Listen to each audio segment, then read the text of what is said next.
پاکستانی نوجوان اچھے روزگار کے خواب سجائے سعودیہ پہنچتا ہے تو اسے صحرا میں بھیج دیا جاتا ہے، وہاں سے بھاگنے کی کوشش کرتا ہے۔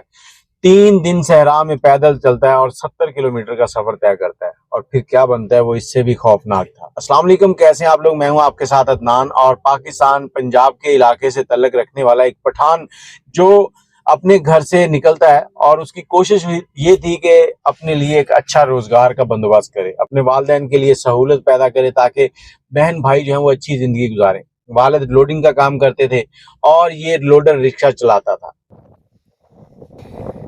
پاکستانی سوشل میڈیا میری تھوڑے سارے تو زیادہ گزارش ہے کہ میری یہ ویڈیو زیادہ سے زیادہ شیئر کرو کہ تھوڑی آواز سعودیہ میڈیا سعودیہ۔ اب 3 بھائی ہیں، بہنیں ہیں، گھر میں ماں ہے، جو نارمل روزگار چل رہا ہے ہینڈ ٹو ماؤتھ، اور اسی دوران اس کا جو بھائی ہے اس کا ایک سالہ باہر سعودیہ میں کام کر رہا تھا، ڈرائیور تھا، تو اس سے یہ رابطہ کرتا ہے، اسے کہتا ہے یار میرے لیے بھی کوئی کام ضرور ڈھونڈنا، اور کچھ وقت کے بعد اس کی کال آتی ہے اسے اور کہتا ہے کہ تیرے لیے ویزے کا بندوبست ہو گیا، کر لے تیاریاں۔ اب اس نوجوان کی خوشی جو ہے وہ دیکھی نہیں جا رہی تھی، اس نے اپنا رکشہ بیچا اور اس کے ساتھ ہی اس نے ایک دوست سے 3 لاکھ روپے ادھار لیے۔ یہ ساری چیزیں لینے کے بعد اس نے ویزا، پاسپورٹ سب بندوبست کیا، اور میرے بہت سے دوست کہتے ہیں کہ سعودیہ بدل چکا ہے۔ یہ کہانی ریسنٹلی 2 سال کے اندر ہونے والی کہانی آپ سے شیئر کرنے جا رہا ہوں۔ اب اس نے رکشہ بیچا، پروٹیکٹر، پاسپورٹ ساری چیزیں اوکے کی، اور اس کے بعد اس نے ویزے کا انتظار شروع کر دیا۔ اب ویزا آیا، ویزے کے اوپر لکھا ہوا ہے کہ یہ وہاں پر ڈرائیوری کرے گا۔ یہاں پر بھی ڈرائیوری کر رہا تھا، گاڑی، لوڈر، رکشہ سب کچھ اچھا چلا لیتا تھا، اور اس نے پھر گھر والوں سے کہا کہ ابو اب میں جانا چاہتا ہوں۔ ٹکٹ کروائی اور گھر والوں سے، ماں سے، باپ سے ملا، بہن بھائیوں سے ملا، سب نے دعائیں دیں اور اس کو رخصت کیا۔ ایک اچھے روزگار کے خواب، فیملی کے اچھے مستقبل کے خواب آنکھوں میں، اور یہ نوجوان جو ہے یہ یہاں سے نکل پڑا، اور جیسے ہی یہ سعودیہ کی سرزمین پر پاؤں رکھتا ہے تو آگے اس کا کفیل اس کو لینے آیا ہوتا ہے۔ کفیل جو ہے اس کو جب لینے آیا تو اس سے بڑے اچھے اخلاق میں بات کرتا ہے، اس کو کھانا کھلاتا ہے، اس کے بعد گاڑی میں بٹھاتا ہے اور گاڑی چلنا شروع کر دیتی ہے۔ گاڑی تقریباً 300 کلومیٹر کا سفر طے کرتی ہے، اور یہ دیکھتا ہے کہ 50 کلومیٹر کے بعد صحرا شروع ہو جاتا ہے، اور صحرا ہی صحرا چل رہا ہے، ہر طرف کوئی بندہ نہیں ہے، کوئی گاڑی بھی پاس سے کوئی کافی دیر کے بعد گزرتی ہے، اور موبائل جو ہے اس کے اوپر سگنل جو ہے وہ بھی آہستہ آہستہ ختم ہو گئے۔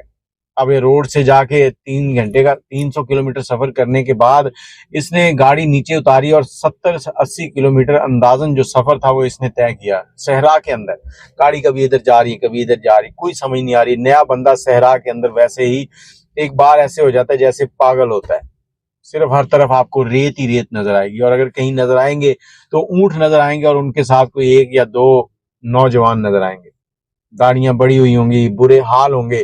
یہ نوجوان ساری چیزیں دیکھتے ہوئے جا رہا ہے اور پریشان ہے کہ یہ ہو کیا رہا ہے۔ اب وہ جب اپنے شرکے میں پہنچتا ہے جہاں پر اس نے اس کو لے کے جانا تھا، وہاں دیکھتا ہے کہ وہاں اونٹ ہی اونٹ ہے، اور ایک نوجوان اور ہے جس کا کسی دوسرے ملک سے تعلق ہے، لیکن زبان ایک ہی جیسی ہے، ایک دوسرے کو سمجھ سکتے ہیں۔ تو یہ وہاں پہنچتا ہے، اس کو وہاں پر بٹھایا جاتا ہے، اور اس کا کفیل جو ہے اسے بتاتا ہے کہ کل سے تم نے اس کے ساتھ کام پہ جانا ہے۔ اب یہ جب اپنا کام دیکھتا ہے تو یہ کفیل کے ساتھ غصے ہونے لگتا ہے کہ مجھے تو ڈرائیوری کا ویزا دیا گیا تھا، تم نے مجھے یہاں پر کیسے پھنسا دیا، مجھے یہاں کام نہیں کرنا۔ کفیل کہتا ہے کام تو اب یہیں کرنا پڑے گا، تم چاہے جو مرضی کرو۔ کفیل اس کے بعد اٹھ کے چلا جاتا ہے اور دوسرے بندے کو کہہ جاتا ہے کہ یہ کہیں نکلے نہ۔ اب وہاں پر ان سعودیوں کا جو سسٹم ہے وہ اتنا مضبوط ہے کہ کوئی بھی وہاں سے بھاگ نہیں سکتا۔ ایک تو 70 کلومیٹر کا سفر آپ ایک دن میں طے نہیں کر سکتے، دوسرا وہاں پر گرمی اتنی ہوتی ہے کہ آپ اگر نکل بھی پڑے تو آپ کی موت پکی ہے اگر آپ کو سمجھ نہیں آئی، اور تیسرا یہ کہ اگر آپ نکلتے بھی ہیں تو 8 سے 10 کلومیٹر کے درمیان ہی آپ کو پکڑ لیا جاتا ہے۔ اب پکڑا کیسے جاتا ہے وہ میں آپ کو بتاتا ہوں کہ وہاں سے جتنے بھی لوگ بھاگنے کی کوشش کرتے ہیں وہ اپنا گیٹ اپ جو ہے وہ چینج نہیں کرتے۔ اس نوجوان نے وہاں 25 دن گزارے، اور 25 دن کے اندر یہی پلاننگ کی کہ میں نے بھاگنا کیسے، اور اسی پلاننگ کے دوران جو کچھ اس کے ساتھ بیتا وہ بہت ہی خوفناک تھا۔ اس نے بہت سی ویڈیوز بنائی، وہ آگے ویڈیوز کا بتاتا ہوں کہ کہاں گئیں اور کیسے گئیں، اور ان ویڈیوز کی وجہ سے اس کے ساتھ کیا ہوا۔ اب یہ نوجوان وہاں پر اگلے دن اونٹ چرانے جاتا ہے، دیکھتا ہے گرمی ہے، صحرا ہے، کوئی حال نہیں ہے، برے حال، کفیل نے آنا، گالیاں دینی، اور شام کو برا بھلا کہنا۔ اس نے اگلے دن شام کو کفیل سے پھر جھگڑا کیا اور اسے بتایا کہ دیکھو میں پٹھان ہوں اور میں یہاں سے بھاگ کے دکھاؤں گا، تم دیکھتے رہنا، میں بھاگ جاؤں گا۔ اب وہ کفیل جو ہے کہتا ہے کہ دیکھتا ہوں کیسے تو بھاگتا ہے۔ 10 دن گزرے تو 10 دن کے بعد اس نے کفیل سے ضد کی, پھر لڑائی ہوئی. لڑائی تو روز ہوتی تھی لیکن اس دن کچھ زیادہ کی, تو کفیل نے کہا میں تمہیں واپس بھیج دیتا ہوں لیکن اس کے لیے ایک شرط ہے, تمہیں 10,000 ریال مجھے دینے ہوں گے. اس نوجوان نے کہا کہ ٹھیک ہے میں آپ کو 10,000 ریال کا بندوبست کرواتا ہوں, مجھے گھر پہ بات کرواؤ. اس نے اپنے گھر پہ فون کیا. فون کرنے کے لیے کفیل اس کو اس شرکے سے لے کے نکلتا ہے, اور اب اس کے دماغ میں یہ تھا کہ میں نے سائڈیں دیکھنی ہے کہ یہ کس طرف جا رہا ہے, کیسے جا رہا ہے. ان کے پاس ایک جی پی ایس سسٹم ہوتا ہے جس کے ذریعے وہ دیکھتے ہیں کہ روڈ کس طرف ہے. باقی نیا انسان وہاں پر پھنس جائے گا اور وہ اسی صحرا کے اندر ہی یا تو پکڑا جائے گا یا مر جائے گا. اس نوجوان نے ساری چیزوں کو نوٹ کیا اور روڈ کے پاس پہنچے. جب روڈ کے پاس پہنچے تو اس کفیل نے وہاں پر اس کی بات کروائی اس کے گھر, اور گھر جب بات ہوئی ہے تو اس نے گھر والوں سے کہا کہ مجھے اس طرح سے پیسے چاہیے. اب وہ کفیل جو ہے اس کو اس دن پاس ہی ایک شرکے میں لے گیا, وہیں پر یہ رکے, اور اگلے دن اس نے دوبارہ اپنے گھر بات کی. گھر والوں نے کہا بیٹا ہم نے ہر طرح سے کوشش کر لی ہے لیکن 10,000 ریال ہم سے نہیں ہو پائے. وہ پریشان تھے, ماں باپ یہاں پریشان. یہ ماں والدین کو اس نے اسی جگہ پر اس کے موبائل پر سگنل آئے اور اس نے کچھ ویڈیو جو ہیں وہ سینڈ کی تھی جو گھر پہنچ گئی. اب یہ وہاں سے واپس چلے گئے اسی شرکے میں, اور کفیل نے کہا کہ اب تم یہیں رہو گے. اور اس کی جو مشکلات تھی وہ دن بدن بڑھتی جا رہی تھی. 15واں دن آیا کہ یہ صحرا میں جا رہا ہے, اس کو ایک سانپ کاٹ گیا, اور سانپ کاٹنے کے بعد جب یہ بیمار ہوا اور کفیل اس کو لے کے شرکے آ گئے, اس کے ساتھ والے کفیل بھی آ گیا, اور وہاں پر اس کو کہا کہ اب تمہارا علاج کریں گے.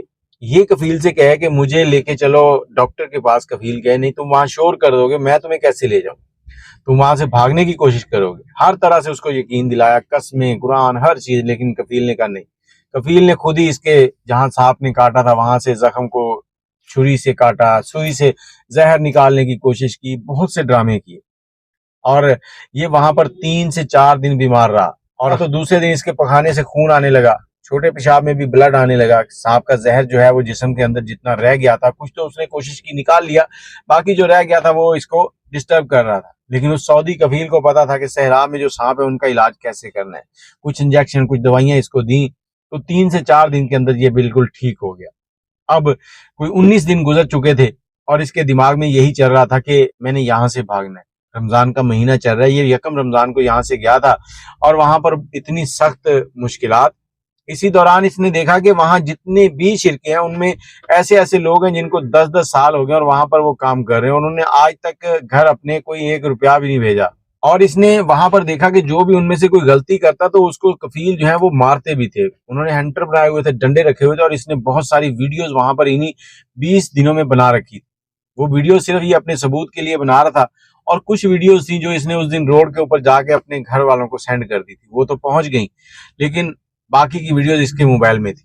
اب 25واں روزہ آیا اور اس دن جتنے بھی شرکے تھے سب میں ایک ایک آدمی رہ گیا, اور باقی کے لوگ جو ہیں انہوں نے اپنے اپنے گھروں کو جانا تھا. کفیل جتنے بھی تھے انہوں نے وہاں سے عید کے لیے گھر کی تیاریاں کی اور وہ نکل چکے تھے. بہت کم سعودی لوگ جو تھے وہاں پر تھے. اب ان کو یہی ہوتا ہے کہ ایک ایک بندہ بھی ایک ایک شرکے میں ہے تو کوئی بات نہیں, یہ بھاگ نہیں سکتے. وہ اس وجہ سے کہ ایک بندہ ان کے ساتھ ہوتا ہے جو بکریاں چرانے جاتے ہیں یا اونٹ چرانے جاتے ہیں, اور اس کے پاس وائرلیس سسٹم ہوتا ہے, اور وائرلیس سسٹم جتنے بھی نزدیک 2-4 کلومیٹر کے دوران جتنے ہوتے ہیں سب کے ساتھ کنیکٹڈ ہوتا ہے. ایک کے ساتھ وہ اگلا, اگلے کے ساتھ, اس طرح ان کا ایک سرکل بنا ہوا ہے. اور جیسے ہی دیکھتے ہیں کہ وہ بندہ بھاگ رہا ہے تو فوری طور پر سب کو وائرلیس کرتے ہیں اور وہ بندہ پکڑا جاتا ہے. لیکن اس نوجوان نے جس دن بھاگنا تھا, صبح سورج نکلا اور نکلنے کے بعد اس نے اپنے کپڑے جو ہیں, تیاری تو پہلے سے تھی لیکن اس نے وہی کپڑے پہنے اور اس کے بعد اونٹوں کے ساتھ چل پڑا. تھوڑا سا آگے گیا تو وہاں جا کر اس نے بہانہ کیا کہ مجھے گردے میں درد ہو رہا ہے. اس کے ساتھ جو بندہ تھا سوڈانی, اس نے اس کو کہا کہ تم کام کرو. اس نے اس کے ساتھ بحث کی, لڑائی کی, آخر اس نے کہا کہ ٹھیک ہے جاؤ واپس. یہ واپس آیا, اس نے اپنا بیگ اٹھایا, اس کپڑے بورے کے اندر ڈالے اور ڈال کر سر پہ کپڑا باندھا اور ڈنڈا یہاں رکھا اور بالکل ایسے انداز میں چل پڑا جیسے اونٹ چراتے ہیں. اور اس کے بعد اس نے وہاں چلنا شروع کر دیا.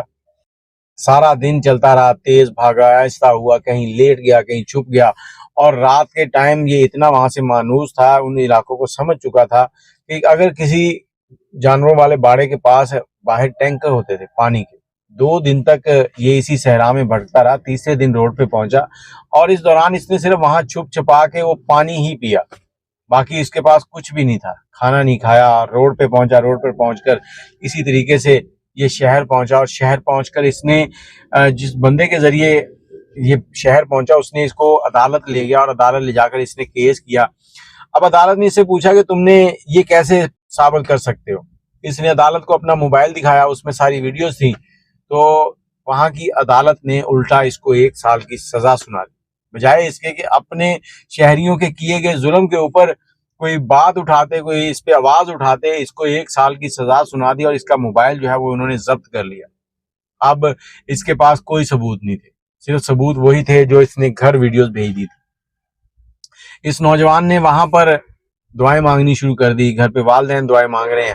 کچھ 10 دن کے بعد کوئی وہاں پر شیخ آتا ہے، اس سے یہ بات کرتا ہے جیل میں کہ مجھے کیوں یہاں رکھا ہوا ہے. اس نے پھر بات کی، اس نے کہا تم نے ویڈیوز بنائی ہیں سعودی شہریوں کی، اس طرح سے یہ وہ، ہماری بدنامی ہوگی اس سے. تو اس نے کہا کہ میں نے ویڈیو صرف آپ لوگوں کو دکھانے کے لیے بنائی ہے کہ کل کو آپ یہ نہ کہیں کہ تم جھوٹ بول رہے ہو. تو اس نے ان سے بات چیت کی. اس کے بعد اس کو 10 دن کے بعد ہی جیل سے رہا کر دیا گیا اور اس کو ڈیپورٹ کر کے پاکستان بھیج دیا گیا. اور اللہ اللہ کر کے یہ بچہ جو ہے یہ اپنے ماں باپ کے پاس پہنچا.